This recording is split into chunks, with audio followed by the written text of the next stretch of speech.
네, 안녕하세요. 채널 615의 황선입니다. 116회네요. 요즘 지금은 1950년대가 아닌가, 아무리 잘 봐도 70년대가 아닌가, 이런 생각이 많이 듭니다.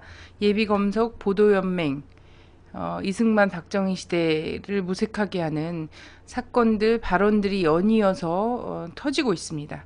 도대체 왜 이런 일이 일어나고 있는 걸까요? 우리 국민들이 정신을 번쩍 차려야지 될 것 같습니다. 오늘은 종북 논란 관련해서 좀 집중적으로 알아보는 그런 시간을 갖도록 하겠습니다. 한반도 오늘로 가시겠습니다.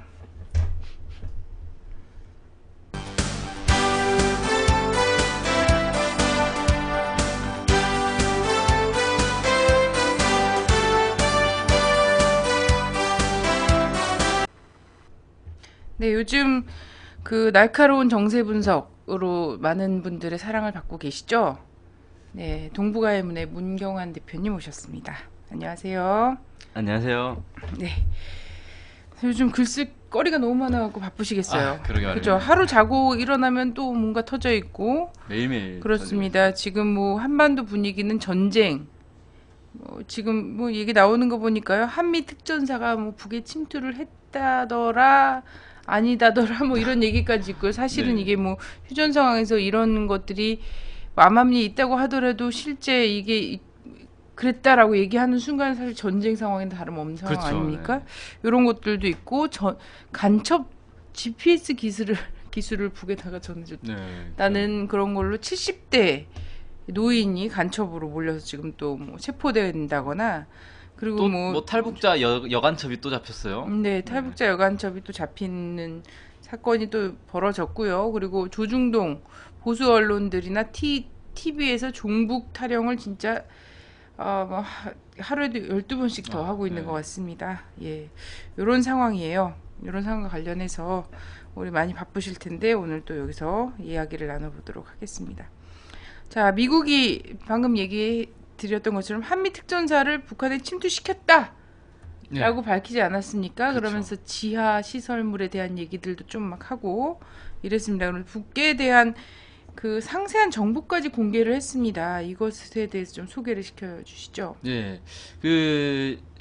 발언 자체는 21일 날 있었습니다. 지난 21일 날 미국의 플로리다주에서 미국 전구 특전사 회의가 있었는데, 여기서 닐 톨리 주한미군 특전사령관이 발언을 했는데, 이게 잡지에 더 디플로맷이라는 잡지에 28일 날 실렸어요. 그래서 그게 이제 거기 내용이 언론에 또 다시 인용 보도가 되면서 일파만파 퍼지게 됐는데, 여기 내용은 이런 겁니다. 미국의 특수부대가 북한의 광범위한 지하 군사시설을 정탐하기 위해서 낙하산으로 침투해왔다. 한국전쟁 이후 북한이 건설한 터널 중에는 20여 개의 지하 비행장, 수천 개의 지하 포병 진지, 그리고 최소 4개의 비무장지대 지하 땅굴이 있다. 얼마나 많은지 모른다. 근데 이 지하 시설은 인공위성으로 볼 수 없기 때문에 한국군과 미군을 북한에 보내 정찰 활동을 한다. 이렇게 얘기를 하면서 이 낙하산을 비행기로 가서 낙하산을 타고 침투를 하는데 거기에 필요한 장비가 어떤 거고, 이런 경량 감지기, 고주파 무전기 등 최소한의 장비를 가지고 침투한다. 이렇게 이제 얘기를 해서 이게 이제 언론에 쭉 보도되면서 일파만파 확대가 됐죠. 네. 비행기를 타고 낙하산 타고 내려가서 북의 지하 시설들을 본다. 군 관련해서 그쵸. 예, 정탐을 한다. 인공위성으로는 파악할 수 없기 때문에 그렇게 해왔다 이런 얘기잖아요. 그렇죠. 네. 근데 이걸 하루 만에 미국에서 오보라고 밝혔어요. 그랬다가 다시 특전사령관의 말실수다, 실언이다, 이렇게 또 정정을 했습니다. 그래서 실제 최종 정리된 건 어떤 거죠? 그러니까 일단 말실수로 최종 정리가 됐어요. 네. 그러니까 이 보도가 나오고 언론에 일파만파 퍼지니까 곧바로 이제 주한미군 사령부에서 입장문이라는 걸 내가지고 이 톨리 준장이 최근에 이 한 발언이 있는데, 이걸 언론사가 그가 말한 것과는 완전히 다른 내용으로 제멋대로 인용하여 보도하였다. 어떤 한미 양국군도 낙하산을 타고 북한에 잠입한 적이 없다. 낙하산이 아닌 다른 걸 타고 잠입했다는 얘기인지 모르겠는데, 비록 특수 정찰 활동이 특전사의 핵심 임무지만 특전사가 특수 정찰을 위해 북한에 투입된 적은 전혀 없다. 라고 이렇게 밝혔고요. 주한미군 대변인 조너선 워딩턴 대령도 닐 톨리 주한미군 특전사령관이 미국 플로리다에서 지난주 가진 회의 후 기자회견을 소개한 일부 보도 내용은 완전히 문맥을 벗어난 내용이며 인용문 자체가 조작된 것, 이렇게 이제 얘기를 했어요. 그러니까 이제 기자가 또 열이 받았겠죠. 아니 내가 그럼 조작 기사를 썼다는 거냐. 뭐 한국에서야 뭐 그런 기자들이 워낙 많아서 당연한지 모르겠는데, 여기 이 기자는 이제 이것 때문에 엄청나게 강하게 반발하고 자기 블로그에 뭐 절대 그럴 리 없다. 네, 뭐 그 자기가 그 회의장에서 필기한 노트를 스캔을 떠가지고 공개를 했어요. 그래서 이거 봐라, 내가 분명히 받아 적었다. 그러면서 이제 강하게 반발을 했습니다. 그러고 나니까 이제 오늘 다시 미국에서 한 얘기가 뭐라고 돼 있냐면요. 좀 이제 한 말 물러서서 이 발언 아니 기사 자체는 맞다. 그 기사는 맞는 거고 발언을 잘못한 것이다. 이렇게 이제 정리를 했어요. 그래서 그 특전사령관 준장이 직접 성명을 발표를 했습니다. 성명을 발표를 해서 뭐라고 했냐면, 내용은 그러니까 그런 거예요.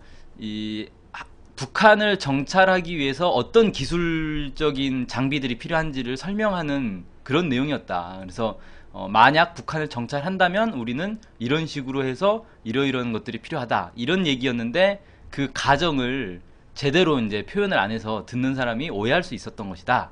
뭐 이렇게 얘기를 하고, 다시 분명히 말씀드리자면 우리는 단 한 번도 북한의 특수부대를 파견한 적이 없습니다. 이렇게 성명을 했어요. 그러니까 결국은 자기가 말을 정확하게 표현을 안 해서 기자가 오해를 해서 이 기사를 쓰게 된 것이었다. 이렇게 해명을 했고, 결국 기자의 잘못은 아니다. 내 잘못이다. 이렇게 이제 얘기를 해서 마무리가 됐습니다. 뭐 기자도 거기에 대해서 뭐 국방부로부터 해명을 연락을 받았고 뭐 납득한다. 뭐 이렇게 밝히면서 더 논란은 없을 것 같은데, 어쨌든 이걸 통해서 이제 확인된 건 미국이 이 특전사를 침투시켜서 북한을 정찰할 계획이 있었다라는 것 정도는 확인된 거고요.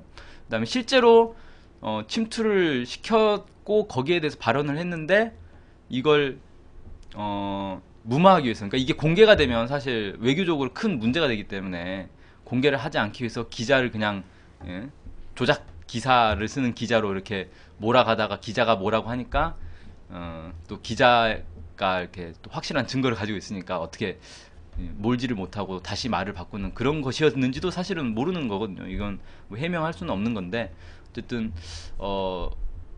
침투를 했을 가능성도 뭐 여전히 남아 있는 거죠. 근데 미국 입장에서는 이걸 인정을 해버리면, 그런 사실이 있었다라고 인정을 해버리면 이건 뭐 정전협정 위반인데다가 뭐 이 상대국에 이 군대를 파견했던 게 이제 확인이 되는 거라서, 지금 안 그래도 북미 간에 상당히 긴장된 상태이기 때문에 북한에서 어떤 식으로 이제 또 대응을 할지 알 수가 없기 때문에 아마 일단 무조건 부정을 하고 본 것으로 이렇게 보입니다. 네, 뭐 좀 신기한데요. 사실 이제 북의 특전사가 침투를 하려면 이런 식으로 하게 될 것이다라는 것을 좀 실감나게 얘기하기 위해서 현재 시제 네. 지금 현재 뭐 낙하산을 타고 내려와서 침투했다, 침투하고 한다, 뭐 이런 식으로 얘기를 했다는 투잖아요. 그렇죠, 그렇죠. 근데 그럼 그런 거는 어떻게 된 거지? 터널 20개의 지하 뭐 터널이 비행장, 있고, 수천 개의 포병 진지, 그리고 최소 4개의 비무장지대 근처에 땅굴이 있다는 거잖아요. 일단 뭐 땅굴은 뭐 수십 년 전에 이미 그 공개된 것이 1, 2, 3호 아니니까, 땅굴. 그걸 얘기한 거라서 아마 그건 그냥 당연히 있는 얘기를 한 것 같은데, 나머지는 그럼 어떻게 알았느냐? 예. 그건 뭐 알 수가 없는 거죠. 근데 최근에 이제 재밌는 게 있었는데, 그 어디였더라, 미얀마인가, 그 동남아에 있는, 아마 미얀마로 제 기억을 하는데, 미얀마랑 북한하고 군사 교류를 하고 있어요. 그래서 그 미얀마에 있는 군사 장교 참관단이 북한에 가가지고 북한의 군사 시설을 이렇게 쭉 참관을 했습니다. 참관을 하고 지하시설 이런 것들을 쭉 보고 나서 그 보고서를 올렸는데, 그 보고서가 유출이 된 사건이 있었습니다. 그래서 거기에 이제 실제로 이런 내용들이 나오거든요. 그래서 북한의 그 지하에 비행장이 있고 뭐 이 포진지들이 뭐 수천 개가 있고, 그걸 이제 방어하기 위한 방어벽이 어떻게 돼 있고, 이런 구체적인 내용들이 나오는데, 아마 그걸 이제 보고 이런 게 진짜 있구나, 이런 게 있으면 구체적인 정보를 알아야 될 텐데 그걸 지금 지하에 있으니 뭐 알 수 있는 방법이 없다. 그럼 사람을 직접 침투하는 수밖에 없다. 뭐 이런 식의 이제 판단을 한 게 아닌가. 뭐 이렇게 좀 생각이 됩니다. 저는 그래서 이 사람이 아니 뭐 하여튼 이게 사실 어쨌든 지금까지 그렇게 해 왔든지 아니면 앞으로 그래도 최소한 이렇게 할 가능성 혹은 계획이 있다라는 거잖아요. 둘 중 네. 하나라는 거죠. 스폰이 부족했나? 아니 나는 본인이 이제 이런 기술적인 이런 것들을 설명하기 위해서 예를 들었다라고 얘기를 하는데 실감나게 한미 특전사 어쨌든 특전 그 주한미군 특전사령관의 입을 통해서 막 이렇게 네. 나오는 것 같으면 주한미군 특전사령관 예산이 대폭 줄었나? 그랬을 비행기도 수도 있죠. 필요하고 낙하산도 필요하고 우리가 할 게 20개 무전기도 비행장도 필요하고. 가서 봐야 되고 수천 개 포병 진지도 있고 막 이러면서 막 얘기하는 거죠. 그래서 이래서 얘기를 한 건가라고 생각하면 굉장히 가볍지 않습니까? 농담처럼. 그렇죠. 그렇죠. 사령관이라는 지위가 그런 네. 뭐 말 실수를 쉽게 할 수 있는 그런 지위는 아니죠. 사실. 네, 그럼요. 미국이 아무리 돈이 가장 우선시되고 이 실제 막 해외 정책에 있어서 자신들의 예산이 깎이면 어떡하나라는 것을 굉장히 발을 동동 구르면서 한다고 안달복달 한다고 해도 실제 요거를 그런 차원으로만 볼 수는 없는 것 같고요. 그래서 만약에 특전사 침투가 두 가지 경우 중에 다 문제죠. 두 네. 가지 경우가 다 어쨌든 공개적으로 얘기됐기 때문에 다 문제가 됩니다. 하나 그렇게 해왔다는 것 지금까지. 그리고 두 번째는 그렇게 할 가능성이 있다라는 것 다 문제가 되는데 이런 특전사 침투가 사실이라면 이거를 어떻게 봐야 될지 뭐 말씀드렸던 것처럼 사실상 전쟁 상태로 돌입한 상태가 아닌가. 그렇죠. 이게 예. 그 사실 이런 이제 침투 활동, 정찰 활동 이런 거는 비공개로는 분명히 있을 거라고 충분히 예상할 수 있어요. 저도 예전에 우연히 이제 그 옛날에 이제 군에서 일하던 사람을 만나서 얘기를 들었는데 북한에 이렇게 침투를 자기가 직접 했다는 거예요. 해서 북한에 침투해서 뭐 훈련도 하고 왔고 뭐 이런 이제 얘기를 저한테 해주더라고요. 근데 비공개적으로는 뭐 그런 식의 어떤 정찰 활동이라든지 아니면 침투 훈련이라든지 이런 걸 할 수는 있을지 모르겠는데 공개한다는 거는 또 차원이 전혀 다른 거거든요. 이걸 공개를 했다는 건 적대적인 행위를 자기 스스들이 했다는 거고 그건 사실상 선전포고나 다름없는 거고 그럼 북에서는 당연히 너네가 그런 걸 했으면 우리도 거기에 상응하는 공격을 하겠다라고 해도 이게 명분이 돼버리는 거예요. 그러면 이건 곧바로 전쟁으로 넘어가는 건데 굳이 지금처럼 북미 간에 어떤 대화가 안 되고 꼬일 대로 꼬였고 군사적인 이제 위기가 조성돼 있는 이 시점에 굳이 이런 민감한 얘기를 발언을 해가지고 이 북한을 자극하는 건 또 무슨 속셈인가 이걸 좀 잘 주목해 봐야 될 것 같고요. 그러니까 이게 실제 오버였던지 아니면 말실수였던지 뭐 이런 것들은 알 수 없지만 어쨌든 이런 좀 민감한 내용을 발언으로 이렇게 공개적인 자리에서 기자들 다 있는 자리에서 했다는 거는 뭔가 안 그래도 꼬인 상황을 더 좀 악화시키려는 그런 의도도 충분히 있을 수 있다. 뭐 이렇게 보는 게 맞을 것 같습니다. 네. 그래서 저는 이기 사건 이게 딱 터지고 이게 어쨌든 플로리다주의 일개 준장이죠. 준장? 아, 아니죠. 주한미군 아, 특전사령관이죠. 특정사령관이 하고 그다음에 준장이 그 특전사령관이 음. 직책 뭡니까 이거 지휘가 준장 준장 거고. 같은 분이죠. 예, 같은 분입니다. 계속 사령관이라고 얘기했다가 준장이라고 얘기했다가 그러니까 다른 분 같이 느껴지네. 하여튼 이 사람이 미국에서 어쨌든 기자들을 데리고서는 이렇게까지 얘기한 것과 관련해서 모종의 본인들이 이런 정도로 터트리지 않으면 안 되는 어떤 또 대화나 접촉이나 이런 것들이 예견되거나 아니면 준비되거나 이런 게 있었나 이런 생각까지도 아. 들더라고요. 그리고 이게 또 재밌는 게 네. 이번 사건하고 유사한 사건이 사실 지난달에 있었어요. 네. 그러니까 태평양 사령관인가 아마 그럴 건데 태평양 사령관이었던 것 같은데 네. 그 북한에 핵 시설이 있다면 북한이 핵 선제 공격을 할 징후가 있다면 핵 시설을 정밀 타격할 수 있다 이런 발언을 했다가 네네. 바로 이제 미국에서 그런 발언 한 적 없다 뭐 기자가 오보를 낸 거다 이렇게 해가지고 무마를 하지 않았습니까? 네네. 근데 그거하고 좀 유사한 음. 상황이에요 지금. 네네. 뭐 북한에 침투를 했다라고 했다가 그게 아니다라고 바로 이제 무마를 해서 언론 보도를 좀 이렇게 자제시키는 그런 건데, 제가 볼 때는 이게 마치 네. 그 북한이 이제 특별 행동을 통보를 했고 남쪽에 대해서 뭐 이명박 정부에 대해서 강한 어떤 이제 군사적 타격을 할 가능성이 높은 이런 상황에서 미국이 우리 가만히 있지 않을 거다. 우리도 뭔가 행동을 하고 있다라는 걸 보여주기 위해서 자꾸 뭔가 쇼를 하고 있는 거 아닌가. 그런데 함부로 하지 예, 마라. 뭐 그렇죠. 이런 메시지라는 예. 거죠. 근데 그런 발언들이 또 문제가 되니까 실제 그런 발언을 한 건 아닌 것처럼 또 덮어버리고 그러면서 뭔가 이렇게 쭉쭉 분위기는 우리도 놀고 있는 건 아니다. 뭐 이런 걸 좀 보여줄 필요가 있어서 자꾸 이런 좀 자극적인 발언들을 하고 있는 거 아닌가 이렇게 좀 네. 생각이 됩니다. 예, 하여튼 뭐 대단히 심각한 상황입니다. 근데 이 심각한 상황이 이렇게 좀 진행이 되고 있는 상황에서 남쪽은 때 아닌 종북 논쟁이 벌어졌습니다. 네, 종북 난리가 논쟁. 아니었어요. 네, 종북. 이 말이 2008년도니까 2007년도 말이죠. 예, 2007년도 그때 말. 2007년 말에 나왔죠. 그때 가장 먼저 쓰여졌어요. 참 어처구니 없지만 어쨌든 민주노동당 안에 조승수라는 분이 네. 예 요런 단어를 쓰면서 지금까지는 친북이죠. 사실 한국적 토양에서는 친북 연북을 얘기하는 것도 감옥살이를 각오하고 얘기를 했어야만 되는 과정이 아니었습니까? 그렇죠. 예, 그랬는데 이제 친북 연북 이런 거는 좀 6.15 시대에 들어갔고 너무나 자연스럽고 친북하고 친남하고 연북 연공하자는 거는 너무나 자연스러운 민족의 요구구나 라는 것이 자리가 잡았죠. 자리 잡게 네. 되다 보니까 자극적 언어를 좀 찾게 됐나 봐요. 그래서 종북이란 말을 느닷없이 꺼내 들었어요. 근데 이게 불과 4, 5년 만에 완전히 자리를 잡았습니다. 특히나 공안 검찰이나 공안 세력들 안에서는 이제 친북이란 말을 쓰지 않아요. 네. 예, 아예 종북이라는 말을 기정사실화해서 쓰고 있거든요. 그럼 종북 뜻이 뭔가? 네. 내가 만든 사람의 의도한 바가 있겠죠. 의도한 네. 바. 그러니까 네.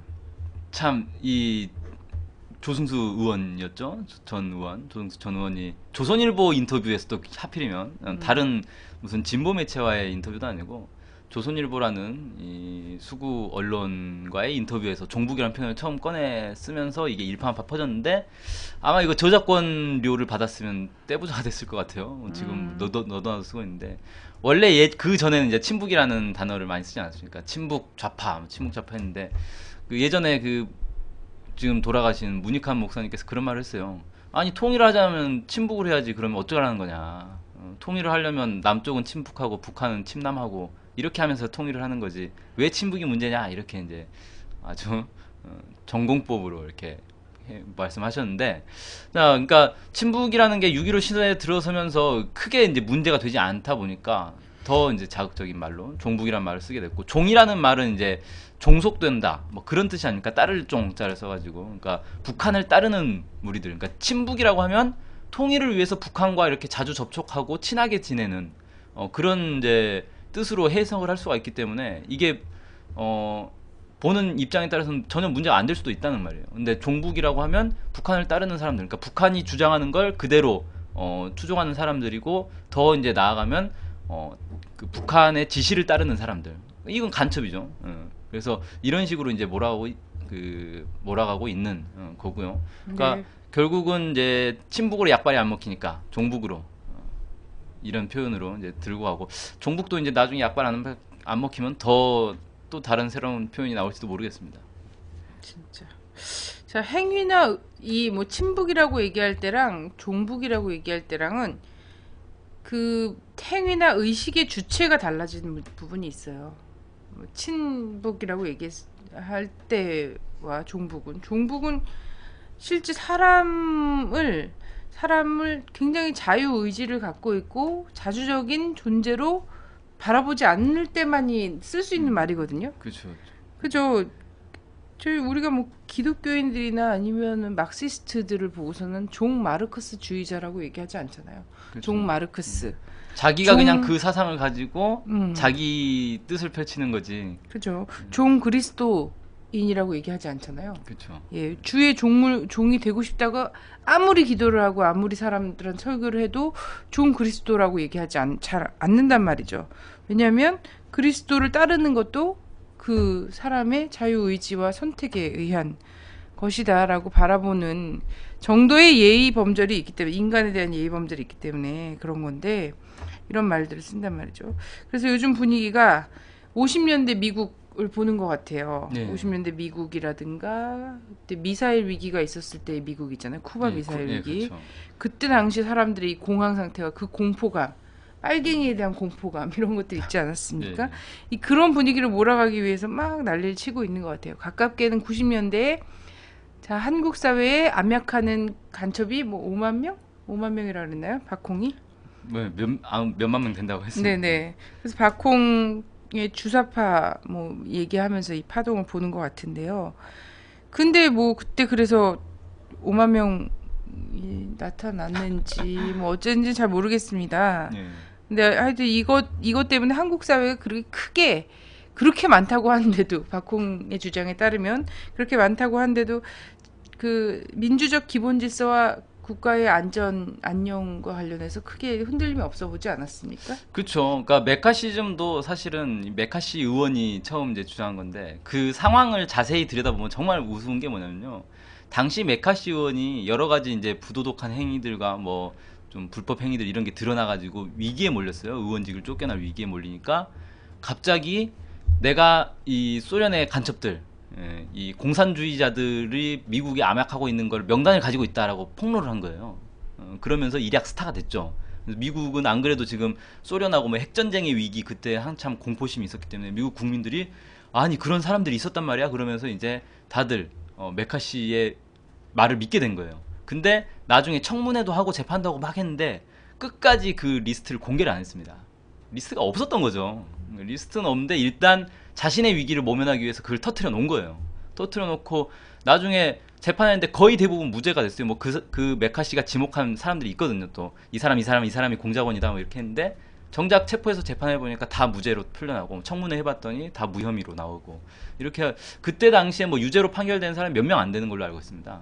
실제로 극소수만이 이제 유죄로 판명됐고 그 중에서도 이제 그 유명한 부부가 있어요. 로젠버그 부부인가 그 부부가 있거든요. 그 사람들은 결국 사형에 처해졌는데 나중에 그 미국 내에서도 그 문제 가지고 상당히 논란이 있었어요. 그 부부는 무죄다. 이거 완전 억울하게 뒤집어 씌워서 죽인 거다. 뭐 이런 그 논란들이 있었고 지금까지도 그 사건은 이제 논란 속에 있는 사건이고요. 그 밖에는 거의 뭐 무죄로 다 풀려나는 사건이었고 박홍 총장의 그 주사파 파동도 주사파가 뭐 한국 사회에 몇몇 명이 있다 이렇게 퍼뜨렸는데 정작 그래서 몇 명을 잡아냈는가 거의 못 잡아냈다는 거죠.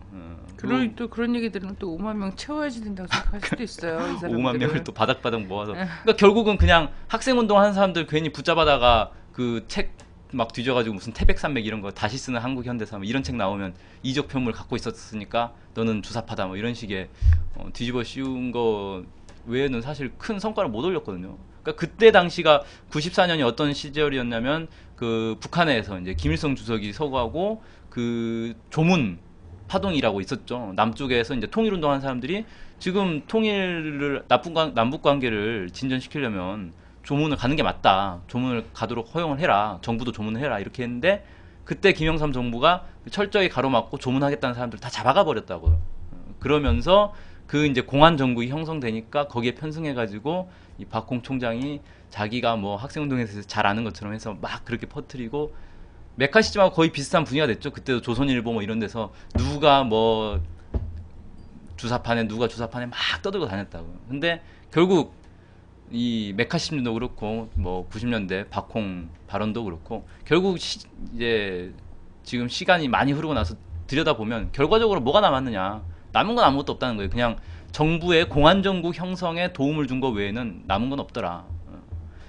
실체가 없는 빈수레가 요란한 그런 사건이었던 거죠. 네. 근데 뭐 이런 수구 언론 조중동이 종북 타령하고 뭐 이러는 거는 하루 이틀 된 일이 아니니까요. 친북만 해도 이 사람들은 완전 소름 끼쳐 하거든요. 그렇죠. 네, 친일 친미는 괜찮아도 통일만 나와도 뭐 네, 그러면 통일의 통자만 나와도 흡수 통일 외에는 전혀 인정하지 않기 때문에. 그런데 이제 종북 이거 이렇게 막 이제 지금 막 떠들고 있는 건데 근데 또 대통령이 종북 얘기를 한 거는 뭐 마음속에서는 계속 했겠죠. 네. 이게 뭐 두고 보자. 반드시 뿌리 뽑겠다. 뭐 막 이런 그리고 단지 이제 남북 관계 노선 문제가 아니라 그냥 그런 거 있잖아요. 광우병 쇠고기 촛불 든 사람들도 다 종북으로 보였을 거 아닙니까? 그렇죠.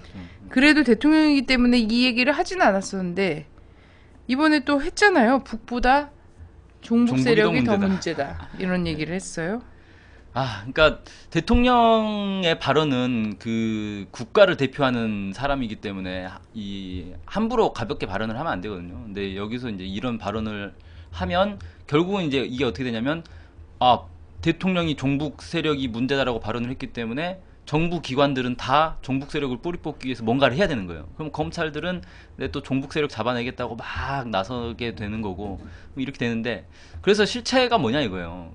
제가 어떤 언론에서 그렇게 보도를 하더라고요. 이명박 대통령이 종북 세력이 문제라고 발언한 거는 이 지금의 이제 상황에서 종북 세력을 뿌리 뽑아야겠다는 강한 의지를 표명한 것으로 보인다라고 하면서 뭐라고 하냐면 한미 FTA 반대, 광우병 촛불, 그 다음에 제주 그 해군 기지 문제 이런 것들이 대표적인 사례다. 북한을 따르는 사람들의 이제 행위의 대표적인 사례들이다. 이렇게 꼽아놨더라고요.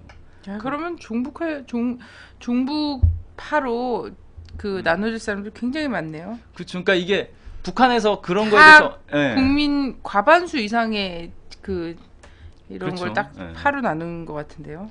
그러니까 북한에서 뭔가 이명박 정부가 뭐 4대강을 하는데 이거는 뭐 환경 문제가 있다라고 보도를 하잖아요. 그러면 4대강 반대하는 사람들 다 종북 세력이 되는 거예요. 네. 갖다 맞추면 되는 거기 때문에 뭐 북한에서 한미 FTA는 경제 주권을 상실하는 심각한 문제다라고 보도를 해버리면 한미 FTA 반대하는 사람들은 다 종북파가 되는 거고 뭐 이런 식으로 이제 짜맞추기를 하다 보니까 뭐 갖다 붙이면 누구나 종북파가 될 수 있는 심지어는 뭐 예를 들어서 북한의 학교에서 1 더하기 1은 2라고 가르칠 거 아닙니까? 그러면 남쪽의 학교에서 1 더하기 1은 2라고 가르치는 수학 선생님들은 다 종북파가 되는 거냐? 이건 이제 잡기 시작하면 끝도 없이 막 아무나 입맛에 맞는 대로 다 잡아갈 수 있다는 거죠. 네. 그래서 그렇습니다. 실제로 저는 정말 이제 이 사람들이 진짜 종북 세력이 있고 종북 세력을 정리해야 된다 이렇게 생각한다면 종북 세력이라고 주장한 사람들을 고발을 하면 되는 거예요. 뭐 말 그대로 종북 세력이면 북한의 지시를 받는 사람들이고 북한의 지시를 따르는 사람들이고 뭐 간첩이다. 그러면 형법으로 고발을 하면 되는 건데 절대 고발은 안 합니다. 고발은 안 하고 막 떠드는 거예요. 이 사람도 종북 세력, 저 사람도 종북 세력, 저 의원 종북 세력 막 이렇게 떠드는데 정작 고소하는 건 한 번도 본 적이 없거든요. 그래서 괜히 이 분위기를 막 부풀린 다음에 그 분위기를 가지고 공안 정국을 만들려는 그런 의도가 다분히 있지 않는가 뭐 이렇게 생각이 됩니다. 그러다 또 고소를 하겠다고 난리칠라. 원래 또 이제 막 이렇게 하면은 고소를 대행해 주시는 분들이 계세요. 예, 뭐 네. 어버이 분들 계시고. 예, 뭐 실체가 모호한 뉴라이트 집단이라든지 뭐 서정갑 씨나 이런 분들은 지금 통합진보당 해산의 건 이걸 갖다가 지금 법적 절차를 본인들이 이렇게 하고 있잖아요. 이런 것들도 있는데요. 80년대요. 80년대 5.18을 사실 95년도까지 광주 항쟁이라고 하면 북의 의견에 고무 찬양하는 게 됐죠. 북에서는 왜냐면 광주가 딱 일어났을 때부터 학살이다, 민중 항쟁이다라고 규정을 하지 않았습니까? 그렇죠. 근데 이것이 꼭 북의 말이라면 무조건 그때 80년대 북의 얘기를 들어서 또 듣는 사람들이 뭐 얼마나 있겠어요. 그렇죠. 들을 기회가 그냥 없잖아요. 그 화려한 휴가 이 영화에서도 보여지지만 그 광주를 들여다보면 이게 학살이구나 해요. 왜 사람들이 다 생각이 있기 때문에 그런 사람들이 다 광주 학살 주범 전두환 노태우 감옥으로 보내야 한다 막 이런 얘기들 하고 민중 항쟁이었다 몹시 아름다웠다 뭐 이런 얘기들을 하면 이게 아무런 연관성도 없음에도 불구하고 북이 그렇게 주장했었는데 너 어떻게 알고 북을 고무찬양해? 이러면서 국가보안법 위반에 해당이 됐다라는 거예요. 그래서 누군가 그 말을 하면 그 말이 옳은지 틀린지 보다는 이 말이 혹시 북이 주장하는 것과 비슷한 거 아니야? 라는 얘기가 더 중심에 가 있다는 거예요. 그러다 보니까 광우병 쇠고기 관련해서 굴욕 외교를 비판하는 국민들도 그리고 제주 강정기지와 관련해서 이것은 미군 기지고 그리고 전략적 유연성 속에서 나오는 거다라고 얘기하는 정신 제대로 박힌 국민들의 얘기도, 그죠? 4대강 이거 정말 필요 없는 쓸모없는 짓이다 라고 얘기하는 국민들의 얘기도 전부 종북이 돼버릴 수 있는 거죠. 개념 자체가 뭐라 그럴까요? 아웃라인 자체도 되게 모호한 개념이고요. 그렇습니다. 근데 저는 일단은 이제 대통령이 종북이란 말을 자기가 직접 쓰면서 들고 나왔다는 것을 보건대는 이거는 진보적 지향을 갖고 있는 국민들과 전면전을 선포한 것이나 다름이 없다. 그렇죠. 이렇게 보여집니다. 뭐 적당히 어느 선에서 수습되거나 화해하거나 될 수 없는 어휘를 들고 나와서 국민들에게 상당 수의 국민들에게 그 낙인을 찍은 거죠. 네.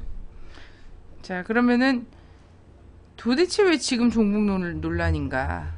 이 부분이 사실 중요한 거 아니겠습니까? 그러니까 이 발단은 결국 통합진보당 내 이 사태, 이 선거 비례 후보 경선 과정에서 나타난 문제가 발단이 돼가지고 막 일판 퍼져서 지금까지 이제 왔는데, 이 당 내부의 이제 혼란스러운 사태 속에서 갑자기 이제 튀어나온 게 종북 문제였단 말이에요. 근데 사실은 알고 보면 그 전부터 이미 종북 논란이 있었던 건 뭐냐면은 어딥니까? 그 이정희 후보가 원래 출마하려고 했던 관악을에서 출마를 하려고 했고, 야권 이제 단일화 시도를 하지 않았습니까? 근데 그 과정에서 이제 그 문자 메시지 사건이 터졌고, 이때 갑자기 조선일보에서 치고 나온 게 이정희 후보가 이 종북파다. 그리고 이 종북 경기 동부 세력들의 지시를 받고 있는 무슨 꼭두각시인 것처럼 그렇게 이제 묘사를 하면서 이 세력들이 바로 종북 세력들이다. 그래서 이 세력들을 뿌리 뽑아야 된다. 이 세력들이 뭐 부정부패를 다 저지르고 있다.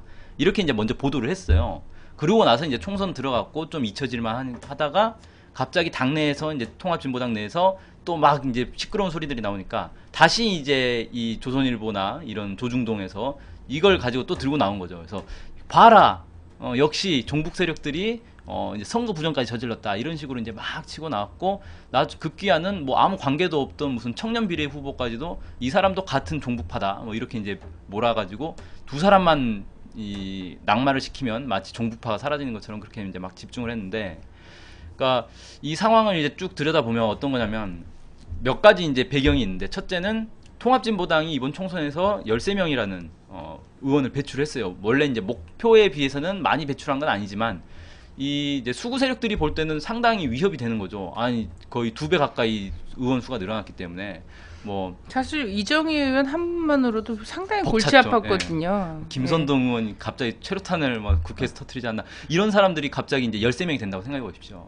이제 뭘 하려고 해도 계속 이제 발목이 잡힐 거 아니에요. FTA를 날치게 하려고 해도 발목이 잡히고, 무슨 주한미군 무슨 연장을 하려고 해도 발목이 잡히고, 막 뭘 하든지 발목이 잡힐 거기 때문에 이들을 몰아내야 된다, 이렇게 생각을 한 것 같아요. 그리고 이들을 몰아내는데 가장 효과적인 건 역시 색깔론이다. 그래서 종북 논란으로 쫙 몰고 가면서 그러면 당내에도 분명히 흔들리는 동요하는 세력들이 있을 거기 때문에, 왜냐하면 그 이전에 민주노동당 시절에 분당하면서도 명분이 됐던 게 종북 논란이 명분이 됐기 때문에, 다시 통합을 한 상태에서 분명히 종북 논란 가지고 외부에서 때리면 내부에서 동요하는 세력이 있을 거라고 판단을 했을 거예요. 그래서 열심히 두드렸고, 실제로 거기에 이제 동요하는 세력들도 나타난 거다, 뭐 이렇게 볼 수 있겠고요.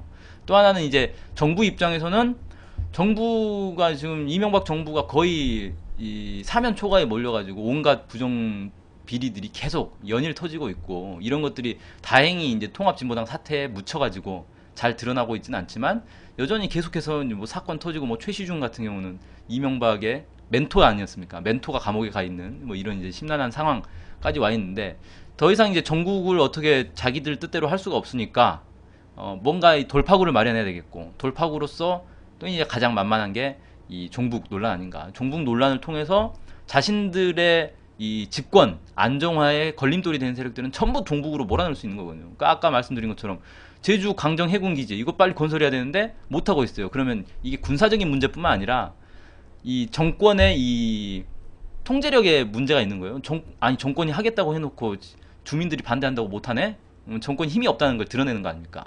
이걸 감추고 싶은 거예요. 감추고 싶으니까 어떻게 하느냐, 제주 해군기지를 반대한 세력은 종북 세력이다, 이렇게 낙인 찍어놓고 무자비하게 진압을 할 수가 있다는 거죠. 이런 식으로 정권에 반대되는 세력들을 진압하기 위한 그런 이제 활용으로 종북을 쓰고 싶은 색깔론을 쓰려고 했는데 마침 이제 뭐 통합진보당 사태가 터져주면서 아주 적절한 시점이 됐다 이렇게 하면서 이제 예, 종북 논란을 일으킨 게 아닌가 이렇게 보여지고 좀 더 큰 틀에서 이제 놓고 보면은 올해 연말에 이제 대선이 있는 거고 대선뿐만 아니라 북에서는 뭐 그러니까 특별 행동 조치를 하겠다라고 통고까지 해놓은 상태고 북미 간에도 상당한 이 긴장감이 계속 감돌고 있고 남쪽 그러니까 한국 사회 한반도 전체가 상당히 뒤흔들리고 있는 이런 상황이라는 거예요. 근데 만약에 북미 간에 그 229 합의가 쭉 진행이 되고 그 이후에 이제 육자회담이 열리고 이렇게 하면 북한이 요구했던 평화협정 체결이나 이런 것들이 수용이 될 것이고 그럼 미국이 자연스럽게 이제 주한미군을 철수하는 방향으로 갈 거란 말이에요. 한반도에서 미국의 영향력이 약해질 거고 그럼 남쪽의 수구 세력들은 얼마나 긴장이 되겠어요. 그 마치 그 연상이 되겠죠. 6, 70년대 베트남 때 미국이 빠지고 나면서 2년 만인가 그냥 다 끝나버렸잖아요. 정리가 되고 통일이 돼버렸잖아요. 그런 것처럼 미국이 빠지고 나면 수구 세력들은 발붙일 수가 없고 뭐 1, 2년 사이에 결국은 통일이 되면서 수구 세력들이 완전히 박살이 나겠구나. 자신들이 가지고 있는 기득권 다 잃어버리겠구나. 이런 상당한 긴장감이 있을 거란 말이에요. 그러니까 지금 이들에게는 사활을 건 전쟁이나 마찬가지예요. 지금이 어떻게든 자신들의 기득권을 유지를 하고 이 기득권을 뺏으려는 이 진보 세력들, 진보 개혁 세력들을 눌러놔야 된다.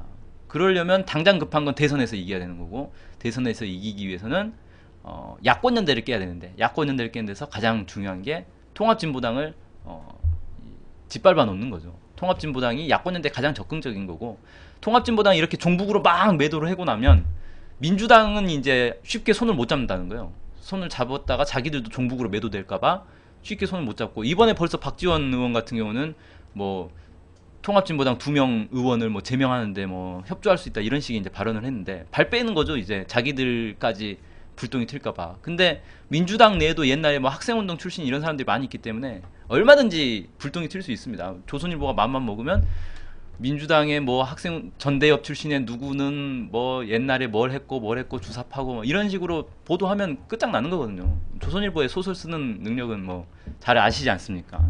네. 그런 이제 그런 의도들에서 지금의 상황이 이제 터지고 있는 것 아닌가 이렇게 좀 보여집니다. 네. 이거 뭐 마침 통합진보당의 내홍이 깊어지고 뭐 이런 것도 있지만 분명한 것은 먼저 시작한 것은 통합진보당 와해 공작이 더 먼저 시작됐다. 그렇죠. 네.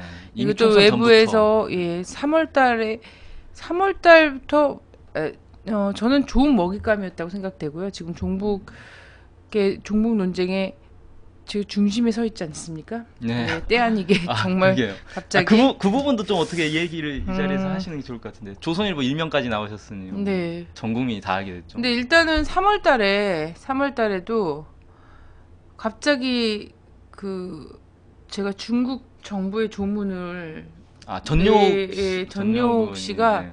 저랑 한 번 일면식도 없고 실제 만났는데 저인지를 알아볼지도 못할 정도로 저에 대해서 아무것도 알지 못한 전용욱 씨가 작년 12월 달에 중국 정부가 발표한 조문을 제가 썼다면서 그걸 막 공격을 하지 않았습니까? 그러더니 그렇죠. 또 7년 전에 평양에서 얘기 난 걸 갖고서는 또 빨갱이 몰이를 막 했단 말이죠. 뭐 원정 출산 얘기까지 나면서 기획 원정 출산이다 이렇게 막 얘기까지 하고 이런 것들이 있는가 했더니 갑자기 조선일보에서는 그저께인가는 10몇 년 전에 제가 쓴 일기가 있다. 그러면서 누가 들고 있다라고 얘기를 하면서 그 공안기관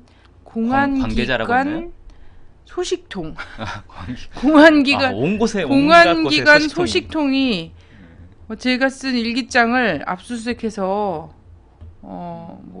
하여튼 봤대나 아니 그럼 그게 기소가 된 겁니까? 공안기관에서 기소를 했어요? 그 일기장을? 아니 그때 당시 압수를 했으면 그 일기장이 뭔지 일단 일기장을 압수당한 게 없고 일기장 압수당한 것이 없고 제가 2001년부터 해서 2006년까지 그 국가보안법 소송을 진행한 게 있단 말이죠. 6년간 소송 진행해서 최종 징역 3개월의 형을 받은 것이 있어요. 정말 기적적인 형이죠. 징역 3개월이란 3개월은 뭔가 대체? 3개월이란 형을 주기 위해서 저를 6년 동안 들들들들 볶았는데 그때 뭐 저희 집과 뭐 동생 방과 뭐 다 이런 뒤졌을 데를 거 다 아니에요. 뒤지고 뭐 어쩌고저쩌고 하면서 제 여동생 졸업 작품 무슨 CD 이런 것까지 들고 가갖고 CD를 발견했다면서 아, 그놈의 CD 아주 거기에 뭔가 너무 좋아해. 되게 위험한 것이 많이 들어있을 거라고 생각을 했는지 모르겠지만 하여튼 그랬던 과정들이 있었는데 아마 만약에 그런 뭐 문제가 있었다고 하더라도 이런 것들이 전부 다 그 재판의 결과가 결국은 2006년인지 7년인지 징역 3개월로 나온 예. 거잖아요. 사람을 엄청 들들들 볶은 거죠. 그러니까 실제로 그런 네. 일기장의 내용이 있었다면 당연히 그때 기소를 했을 거 아닙니까? 그걸 기소를 안 하고 숨겨놨다가 이제 와서 터트리는 것도 말이 안 되는 거고. 그러니까 그때도 저를 잡아갖고 가서 별 특별히 그 트집 잡을 만한 내용이 없다 보니까 너 솔직히 얘기해봐. 너 주체사상에 대해서 어떻게 생각해? 뭐 거기서 국외 그런 지도부에 토론을 대해서 어떻게 생각해? 이런 걸 아니 그걸 솔직히 얘기하면 아니 얘기할 수 있는 사회가 아니잖아요. 아, 그렇죠. 예. 그런 걸 요구해서도 안 되고 사실 이 사회가 민주사회라고 하더라도 누구에게 내면의 문제를 고백하라고 할 저는 그렇죠. 그래요. 그런 거죠. 제가 아무리 반미주의자라고 해도 너 반미주의자면 오바마한테 개새끼라고 해봐. 그거 이런 뭐, 똑같은 이런 거를 광화문 내거리에서 한번 얘기해봐. 그럼 믿어줄게라고 요구한 사람 있으면 저는 그 사람을 경멸할 거거든요. 이건 어쨌든 내심의 문제를 자기 자유의지와 반해서 이런 문제를 결국 그런 거에 대답하지 않는다라고 해서 형사처벌을 하겠다는 그래서 형사처벌을 할 수 있는 뭔가를 만들어내겠다는 이런 발상 있잖아요. 이런 게 진짜 심각한 문제다. 진짜 민주적인 뭐라 그래야 될까요? 지수? 이런 것 자체가 엄청나게 모자란 상황이다. 라는 거고요. 그때도 계속 그런 식으로 하더니 결국 최종 저에 대해서 그렇게까지 샅샅이 봤대는 거 아니에요. 제 기억에도 없는 일기장까지 지금까지 외우고 있다라고 하는 거 보면 그분이 누구신지 모르겠지만 공무원이잖아요. 공무원. 그렇죠, 그렇죠. 예. 공안기관의 소식통이라 했으니까. 네네. 심각하게 위법 행위를 하고 있는 거죠. 뭐 만들어내도 위법이고 설사 일기장의 어떤 부분이든 제가 뭐 설거지하기 너무 힘들어 아니면 정말 세상 못 살겠다 죽고 싶다 이런 거든 본인이 취득한 것과 관련해서 20년이 지나든 30년이 지나든 입을 열어서는 안 되는 거죠. 그렇죠. 예, 입을 열어서 안 되는 건데 여러 가지 이러나 저러나 다 위법적인 이런 것들을 하고 있다라는 거예요. 왜? 종북몰이 해야 되니까. 이 종북몰이의 타겟이 전 저라고 생각하지 않아요. 통합진보당이죠. 그렇죠. 예. 예, 당을 깨는 게 진보진영이죠. 핵심인 거죠. 진보진영이죠. 근데 거기에 황선이라는 얘를 보니까 얘는 물론 저보다 저는 훨씬 더 친북적이고 연북적인 훌륭하신 분들이 많다고 생각합니다. 근데 공격하기 딱 좋은 소재라는 거 아니에요 지금? 예, 좋은 인생을 산 것 같아요. 제가 그래서 제 인생이 상당히 그냥 물 흐르듯이 자연스러운 결정과 이런 거의 연속이었다고 생각했는데 남들이 보기엔 그래서 저는 이제 조선일보 보도를 보면서 참 이제 답답한 게 평소에는 조선일보가 하는 말이면 뭐 조선일보는 찌라시다 뭐 이런 얘기하면서 뭐 조선일보는 맨날 거짓 보도만 한다 소설만 쓴다 이렇게 얘기하시는 분들 중에서 그 보도는 또 믿는 분들이 있어요. 아 진짜 이런 일이 있었나 보다. 역시 이 당내 종북파들이 있구나 이렇게 믿는 분들이 또 있더라고요. 참 그거 보면서 그때 달라요. 답답한데 네. 조선일보는 소설을 쓰는 곳이구나 이렇게 딱 생각을 하셨으면 모든 기사에 대해서 그 시각으로 바라봐야 되는데 북한 얘기만 나오면 이건 사실일지도 모른다.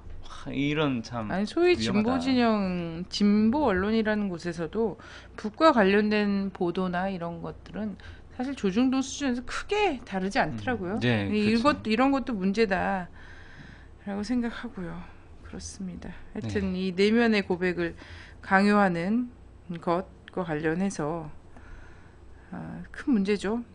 어제 기자분들한테도 전화를 되게 많이 받았는데요. 아니 그런 얘기들을 많이 한대요. 정말 사상의 자유는 다 열어놓고 봐야 되지만 그래도 주체 사상에 대해서는 용납할 수 없는 거 아니냐라는 거예요. 아, 기자들이 그런 얘기를. 아니 그런 얘기들을 사람들이 하는데 여기에 대해서 어떻게 생각하냐라고 예. 얘기를 하더라고요. 주체사상 아냐고 물어봤어요. 저는 주체사상을 압니까? 저는 모릅니다. 알 수가 없잖아요. 배울 기회가 없는데. 우리 사회는 공산주의라는 사상을 알기 전에 반공이라는 어휘에 먼저 노출되는 사회다. 이게 제대로 된 그 학습 과정이냐? 왜냐면 우리가 조선일보 보다가 아 이거 안 되겠네. 이러면서 안티조선이라는 개념이 생겨야 되잖아요. 그렇죠. 네. 방공을 사상도 역시 그렇다는 거예요. 공산주의를 알고 이해해야 안티의 개념도 반공이라는 개념도 생기거든요. 근데 뭐 이거는 7살, 8살 때부터 반공 포스터 그리기 대회하고 반공이 뭔지도 몰라요. 그 한자어가 풀이도 안 되는 때부터 맞아요. 때려잡자 빨갱이. 어렸을 때 반공하고 방공하고 뭐가 다른지 몰라가지고 글자는 비슷한데 똑같은 뜻인가? 그러니까요. 그래서 반공호를 굉장히 많이 틀리잖아요. 반공호를 반공호라고 쓰고 막 이런. 그래서 그런 사회에서 이거에 대해서 실제 어휘 말고는 제대로 배워본 적이 없을 텐데, 이거는 빼야 되고 저건 빼야 되고라고 얘기하는 거, 사상은 다 열어놔야지. 책에 대해서도 사실 그렇잖아요. 지금 뭐 386 선배들이든 뭐 70년대, 60년대 뭐 이런 분들이 읽었던 책들을 굳이 꼽자면 태백산맥까지도 이적 표현물이 되는 한국이었단 그쵸, 말이에요. 90년대에도. 이런 한국 사회에서 이적 표현을 한번 제대로 읽어보지 않은 사람들이 어디 있겠냐는 거예요. 지식인, 소위 말하는 책을 가까이 했다는 사람들 중에. 근데 이것도 조선일보가 얘 옛날에 항일 무장투쟁과 관련된 책을 읽었다더라. 이 사람 책장에 30년 전에 공안기관 관계자가 그 소식통이 얘기하는데 30년 전에 이 아무개 씨의 그 서재를 압수수색하는데 보니까 거기에 항일 무장투쟁 관련한 사회주의, 공산주의, 독립운동가들과 관련된 이런 시뻘건 책이 있었다더라. 소식통에 의하면 30년 전에. 소식통 참 30년 전의 기억을. 이러곤 써도 사람들은 완전 깜짝 놀라는 거예요. 왜냐면 그런 것과 관련해서 사람들이 이렇게 과잉 반응을 보일 수밖에 없는 풍토였다라는 거죠. 네. 이런 거죠. 그래서 다 열어놓고 다 광장에서 논쟁하게 하고 광장에서 선택하게 하면 된다라는 거예요. 그게 자유민주주의 아닙니까? 근데 그런 것도 조차 용납할 수 없고, 그런 걸 용납하면 이 사회가 흔들릴 거라고 생각하는 그 자체가 솔직히 고무찬양이다라는 거예요.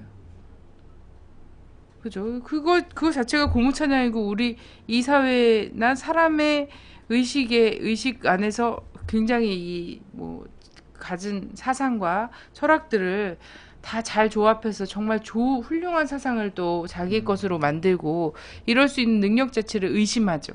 그 사회의 능력을 의심하는 거예요. 우리 사회에 대한 자신감이 없는 거고, 이것은 엄밀하게 얘기하면 주체 사상에 대해서 굉장한 고무찬양을 하고 있는 거다라는 거예요. 반증이다라는 거예요. 그래서 그렇게 두려워하지 말고 책 같은 거 뒤지고 막 책장 뒤지고 이러면서 우리 막 뒤에도 뭐 이적 조작하고 막 표현 이러면서 그 뒤에 없나? 아니 문익환 평전 이런 것도 있는데 그렇잖아요. 늑봄학교 문익환 늑봄학교 갑자기 또 언론에 종북학교라면서요. 종북대안학교라면서요. 어린애들한테까지 이제 종북을 씌우고 그런 사람들이 보기엔 문익환 평전이 있는 것도 종북 좌빨의 그 위인전을 읽으면서 쟤네들은 무슨 생각을 하고 있는가 뭐 이런 거일 거 아닙니까? 참 대단합니다.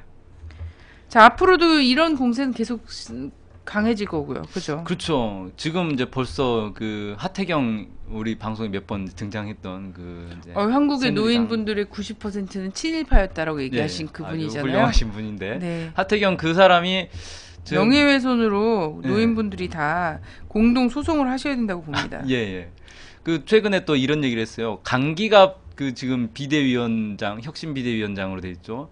이분은 아류 종북이다 이런 또 표현을 했어요. 그러니까 그 지금 이제 핵심 타겟이 있어요. 뭐 누굽니까? 이석기, 김재현 이 이제 의원들 같은 경우는 이제 핵심 타겟으로 완전히 종북파로 이제 몰려 있는 거고, 지금 그 비례 후보 사퇴 안 한 사람들은 다 종북파로 이제 쫙 몰려 있는데, 이 사람들을 이제 뭐 다음이 또 있어요. 이 사람들 다음으로 이제 줄 서 있는 거죠. 아, 강기가 이런 사람들은 아류 종북이니까 종북파들이 이제 다 제명당하고 나면 이 사람들을 또 공격해야겠다. 벌써 이제 수를 쓰고 있는 겁니다.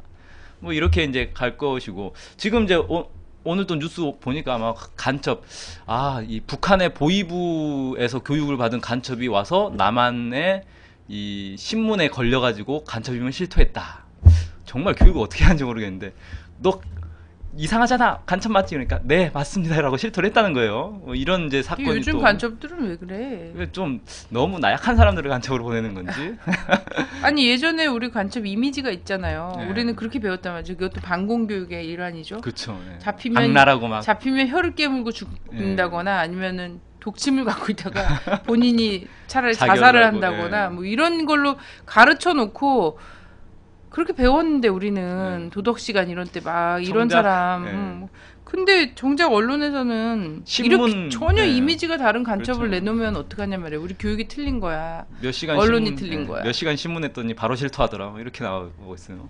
그래가지고 또 이제 뭐 간첩, 뭐 탈북자 여간첩이 잡혔네 또 언론에 떠들썩하고 무슨 또 미모의 여성입니까? 모르겠어요. 얼굴을 공개를 안 해주더라고요. 그리고 또 이제 뭐 대북 사업가가 무슨 GPS 기술을 넘겼네 하면서 또 이제 뭐 간첩 사건 나오고 좀 공안 정국을 막 형성하고 있어요. 그리고 아니 지금 때가 어느 때인데 예. GPS 기술을 이제 넘기면서 그걸 간첩이라고 해요. GPS는 사실 너무 상용화된 거잖아요. 그죠 이미 뭐 예. 공개될 만큼 정보가 다 공개된 건데. 그리고 지금 그 언론에는 거의 나오고 있지 않은데 지금 총선 이후에 공안 사건들이 계속 일어나고 있거든요. 여기저기 압수수색 당하고 뭐 체포됐다가 뭐 구속영장 뭐 발부되고 막 이런 사례가 지금 너무 많아요. 근데 언론에 지금 거의 안 나오고 있습니다. 언론에는 지금 통합진보당, 경기동부, 노무현, 종북 뭐 이런 거 예. 외에는 노무현 친인척 이런 것들이 지금 차지하고 있어요. 이명박은 간대 없고 새누리당 간대 없고 이명박 측근 비리가 간대 없고. 네. 네. 진짜 필요한 뉴스는 지금 다 뭡니까 팟캐스트에나 오고 있는 이런 이제 상황이 돼버렸는데 네. 어쨌든 지금 이미 막 공세가 펼쳐지고 있고 지금 이제 당 문제가 그 약간 이제 소강 상태로 들어갔어요. 그래서 언론에서도 이제 더 이상 뭐 집중 보도는 안 하고 이제 조금씩 비중이 줄어들고 있는 이런 상황인데 이렇게 되면서 이제 점점 다른 양상으로 이제 이 탄압을 가지 않겠는가 뭐 이렇게 좀 보여지고 어쨌든 그 통합진보당을 매개로 해가지고 전체 진보 진영, 진보 개혁 진영, 뭐 통일운동 진영까지 쫙 확대시켜가지고 이놈의 이제 종북몰이를 쭉 펼칠 것이고 가장 이제 또 우려가 되는 건 이 당 서버를 탈취해가지고 당원 명부를 확보를 했는데 벌써부터 국방부에서 이걸 탐내고 있어요. 이거 달라. 근데 군인 그런 중에 법이 있어요? 그래 나도 정확하게 이게 일반 사병을 얘기하는 건지 아니면 장교를 얘기하는 건지 모르겠는데 일단 그 군인은 당적을 가지면 안 된다. 뭐 중립화 의무가 있어서 그렇다고 하는데 아마 직업군인을 얘기하는 것 같습니다. 일반 사병한테 그렇게 할 수는 없는 거 아닙니까? 아니 그러면 저기 뭐 새누리당이랑 민주당에서도 다 검사해봐요. 예, 사실. 검사를 해서 그게 공정한 통보를 거지. 좀 해줘야지 되는 부분이 있는데 문제는 한국의 군이 언제 중립적이었냐는 거예요. 기본은 여당 편이죠. 수고 아니 세력들 한국의 편. 군이 그렇게 중립적이었으면 부재자 투표에서 부정 투표가 그렇게 역사적으로 계속 나올 것이며 그렇지 않습니까? 그렇죠. 예. 교육을 그런 식으로 할 것이며 이제 국방부도 완전히 지금 이제 국방부의 그런 요구 자체가 헌법 위에서 하는 얘기다 저는 그렇죠. 이렇게 예. 보입니다. 한 당의 명부를 본인들도 어디서 그럼 영장을 떼어갖고 와서 검찰을 압수수색하든지 검찰 압수수색해서 검찰에서 명부를 갖고 가든지 네, 탈취를 하든지 뭐 네. 그건 알아서 하시고. 그러니까 이런 식으로 벌써 이제 이 명부를 탐내는 세력들이 늘어나기 시작했어요. 근데 검찰은 명부를 원래는 이게 압수수색 해가면 복사해서 돌려주게 돼 있거든요. 근데 돌려주지 않고 있습니다. 아직까지도 일주일이 넘었는데 안 돌려주고 있고 그래서 이제 그 통합진보당에서는 당장 6월 말에 이제 당직 선거를 해야 되는데 선거를 할 수가 없어요. 명부가 없으니까. 뭐 투표 유권자가 누군지 알 수가 없잖아요. 뭐 이런 이제 상황까지 가고 있고. 그래서 이 명부가 만약에 이제 파악이 다 되고 분석이 돼서 정보 기관들이 여기저기서 이제 서로 복사해서 가져가서 파악을 하면 그걸 가지고 또 얼마나 많은 사건들을 일으킬 수 있을까? 이건 제가 볼 때는 뭐 올 대선 전까지 100건의 뭐 공안 사건을 만들겠다는 뭐 목표를 세웠다는데 대선 이후에도 뭐 1000건, 10,000건도 만들 수 있을 것 같아요. 거의 한 당원이 뭐 10만 명이 넘으니까 10만 건은 만들 수 있지 않겠는가 뭐 이렇게 생각이 되고 이제 뭐 특히 대선까지는 이런 종북 논란 이런 것들이 가장 거세지 않겠는가 뭐 이렇게 좀 생각이 됩니다. 네. 자, 대선 이후에는 그런 거 자꾸 만들어낸 사람들이 좀 위험해질 수도 있을 것 같아요. 조작 사건. 네. 네, 자꾸 만들어낸 사람들이. 그런 것도 사실 영원히 감출 수는 없어요. 그럼요. 공안기관, 공안기관에서 무엇을 했는지, 주로 한 것이 정말 국민들을 위해서, 치안 유지를 위해서 애썼는지, 민중의 지팡이였는지, 아니면, 예전에 간도 특설대가 하던 것 같은, 그 독립군 때려잡던 간도 특설대가 하던 것 같은 그런 일을 했었는지가 예전에 간도 특설 때 누구누구가 있었는지 서북 청년단에 누구누구가 있었는지가 본인들은 이게 나중까지 남을까 이렇게 생각했을 거 아니에요? 그렇죠. 근데 남았잖아요. 예. 친일 인명사전 이런 것도 나오는 것처럼 저는 이제 국정원도 공안 검사들도 다 역사에 그래요. 역사의 뭐 심판을, 기록이 분명히 될 것이다라는 거고요. 후대들 생각해서 빨리 전업하시면 좋을 것 같아요. 시대는 어쨌든 뭐 분위기 잘 봐야 되는데 예, 지금. 우여곡절이 있어도 전진하게 마련이니까요. 결국은 나중에는 아주 그 위인전처럼 남기는 어렵거든요. 그래서 전업을 빨리 하시는 게 어떨까. 양심선언과 더불어서 그런 생각이 들고요. 네. 자, 근데 진보 진영 안에서도 이 문제에 휘둘릴까? 휘둘리고 진짜 있어요. 너무 많이 휘둘리고 있습니다. 네. 저는 참 이제 놀랬던 게 그동안 되게 그 진보까지는 아니어도 뭐 개혁적이고 합리적이고 특히 왜 그런 사람들 많이 있지 않습니까? 좀 이렇게 인텔리적인 성향을 가진 사람들은 논리적이고 합리적인 거 정말 좋아하거든요. 그래서 이게 좋은 것이든 나쁜 것이든 합리적이냐 아니냐를 기준으로 이렇게 따지는 이런 분들이 참 많은데 이런 지식인들이 이번 사태 뭐 종북 논란이라든지 아니면 통합진보당 사태라든지 이런 걸 들여다보는 시각이 정말 협소하다. 이게 평소에는 그렇게 합리적인 것처럼 얘기하던 사람들이 이렇게까지 이 마녀 사냥에 동원이 되고 불합리한 모습들을 보일 수 있는가 이런 생각에 정말 놀랐는데 아무튼 일단 뭐 언론들부터 보면은 언론들이 뭐 전혀 그 수구 언론들과 구분이 없어져 버렸잖아요. 이번에 특히 이제 뭐 통합진보당 사태와 관련해서는 뭐 언론에 이렇게 쭉쭉 폭로되는 사건들 내용들에 대해서 전혀 사실 검증하지 않고 바로바로 그냥 다 기사화를 해버리고 사실이 아니라는 게 밝혀져도 정정 보도도 내지 않고 오히려 다른 또 이 왜곡 보도를 통해 가지고 자신들의 실수를 덮으려고 하고 있고 이런 것들을 너무 많이 보게 됐고요. 그래서 사실 지금 이제 뭐 국민들 뭐 특히 네티즌들 사이에서는 지금까지 우리가 봐왔던 이 개혁 진보 성향의 언론들이 이것밖에 안 됐는가. 특히 이제 그 언론사 네 개를 뭐 꼽고 있죠. 뭐 한겨레, 경향, 오마이뉴스, 프레시안 뭐 여기 네 개에 대해서는 벌써 뭐 별칭까지 생겼어요. 네 개. 조중동 그런 비슷한 별칭까지 생겨가지고 뭐 너무 심하다, 실망이다 뭐 이렇게 얘기를 하고 한경 있고. 오프 이렇게 예. 얘기했죠. 제가 차마 입으로 말을 못 드렸는데 한경 오프라고 뭐 이런 별칭까지 생겨버렸어요. 예. 좀 너무 한계를 드러낸 것 아닌가 이렇게 생각이 되고 뭐 진중권 같은 사람 저는 이제 진중권 씨 같은 사람은 더 이상 뭐 진보 농객이다 이렇게 생각 안 해요. 그냥 수구 농객이다 이렇게 생각하거든요. 그렇게 생각하면 편해요. 다 들어맞으니까. 뭐 이건 조선일보가 열심히 받았었잖아요. 예, 조중동 받아적기 좋은 얘기만 골라서 쫙쫙 해가면서 마치 자기가 뭔가 이 진실을 얘기하는 사람인 것처럼 그렇게 이제 나오고 있고 뭐 이 밖에도 그동안 뭐 진보적인 사람이라고 생각됐던 사람들이 하는 이제 뭐 발언, 인터뷰 이런 것들 들어보면 참 근데 저는 요즘 어제 오늘 그저께 뭐 이렇게 해갔거든요. 아차 싶을 것 같아요. 이렇게 분위기가 약간 섣불리 판단하고 함부로 그냥 이거다라고 규정한 거 관련해서 막 받아쓰고 이랬던 분들이 최근에 이제 지금 이 사건의 본질이 지금 드러나고 있거든요. 왜 이런 일이 벌어졌구나. 이런 것들이 전후 사정이랑 이런 것들이 되게 과학적으로 분석이 되고 있는 그런 분들이 계시더라고요. 그래서 저는 뭐 그랬습니다. 광노현 교육감을 지킨 것도 사실 진보 언론들은 너나 없이 나서갖고 일단 사퇴해라 왜 빌미를 줬냐 막 이러면 떠들 그렇죠. 뭐 때 돈 준 건 사실 아니냐 뭐 이런 떠들 때 네티즌들이 그거 다 검증했어요. 이분의 마음 그 의식의 흐름까지도 검증을 해서 주겠다라고 이렇게 해서 그쵸. 그분의 명예를 지켰고, 그죠? 이거는 감옥에 가고 안 가고와 상관없다는 그쵸. 겁니다. 여론에서. 그리고 그 언론은 뒤따라왔어요. 음.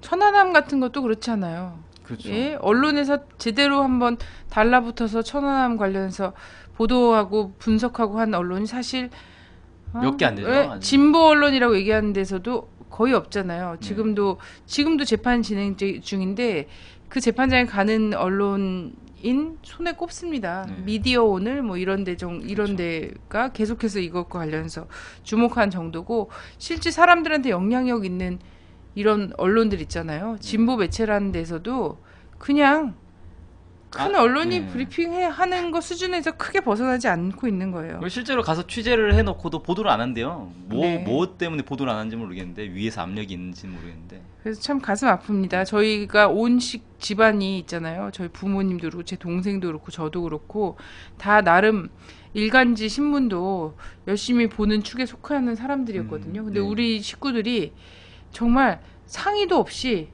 일제히 일간지를 끊었어요. 네. 어떤 일간지라고는 얘기하지 않겠지만 한경 오프 중에 있어요. 네.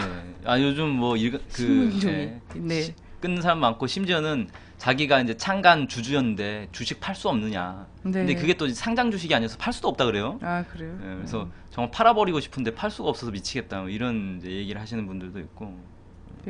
어쨌든 언론도 국민과 역사의 심판에서 언제나 자신들이 위에서 평론만 할 것 같죠. 평론만 할 것 같죠. 근데 국민과 역사의 심판에서 언론 또한 벗어나 있지 않다. 네. 예, 이런 말씀을 드리고 싶습니다. 네. 자, 어떻게 대응해야 되는 거죠? 그러면? 네. 그래서 결국은 우리가 가장 중요한 건 뭐냐면요, 이 진보적인, 그리고 이 진보 개혁적인 이 사람들이 가지고 있는 힘은 돈의 힘도 아니고, 무슨 뭐 어떤 권력이 있는 것도 아니고, 뭐 조직력이 있는 것도 아니고, 결국은 우리가 믿을 수 있는 건 진실밖에 없다. 예. 진실을 놓고, 진실을 중심에 놓고 진실의 힘으로 싸워야 되지 않겠는가. 뭐 조중동에서 떠드는 뭐 종북 타령 이런 것들, 진실을 밝혀보면 실제 사실관계를 하나하나 따져보면 거의 대부분 사실이 아니거든요. 예, 있지도 않은 일을 있는 것처럼 하고, 예, 없는 사람을 있는 것으로 만들고, 이런 사건들이, 이런 이제 기사들도 너무 많고, 뭐 정부에서 발표하는 것들도 그렇고. 그래서 우리 항상 진실을 눈여겨봐야 되고, 진실은 결코 쉽게 드러나지 않습니다. 예, 흙 속에 묻혀 있어요.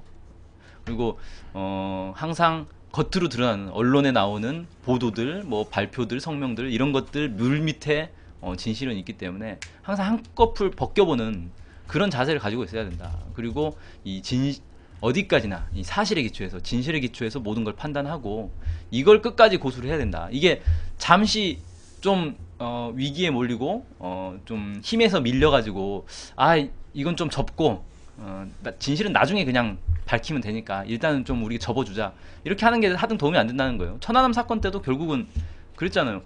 뭐 정부에서 막 엄청나게 이 북한 소행이다라고 하고, 북한 소행이 아니다라고 주장하는 사람들은 다 종북 세력으로 몰아가지고 막 뭐 체포하고, 뭐 유언비어 살포내 뭐네 막 조사하고, 이렇게 나왔을 때도 끈질기게 사실에 기초해서, 사실관계에 기초해서 이거 봐라, 정부 발표에 문제가 있다, 이렇게 주장을 해서 결국은 지금 많은 국민들에게 사실이 알려진 거거든요. 예.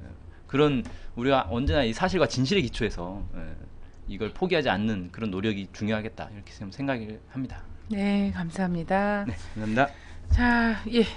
그 뉴스들이 심란하고, 예, 그렇죠. 그리고 아무래도 조중동이나 이런 데서 의도하는 것도 주변 사람을 계속 정말 합당하지 않은 잣대인데 계속 의심하게 하는 것 같아요. 예, 이들의 고유한 방법이다, 이렇게 생각을 하고요. 그리고 우리 사회가 좀 사상적으로도 이념적으로도, 그리고 사람에 대한 그 뭐라 그럴까요? 기본 인식 이런 것도 좀 성숙한 사회로 나가는 과정에서 한 70년간 묵은 것들이 지금 일제히 터지고 있는 과정이었으면 좋겠다, 저는 이렇게 생각을 합니다. 그래서 이 과정을 겪고 나서 2013년부터는 우리 사회에서 사상과 이념의 문제로, 그리고 양심의 문제를 걸고 들면서 사람을 나누고 갈라치고 또 죄인을 만들고 소외시키고 이렇게 할 수 있는 모든 시도가 불가능한 그런 사회가 될 수 있었으면 합니다. 오늘 방송 들어주셔서 감사합니다. 저는 다음 주 금요일 날 다시 인사드리겠습니다. 감사합니다.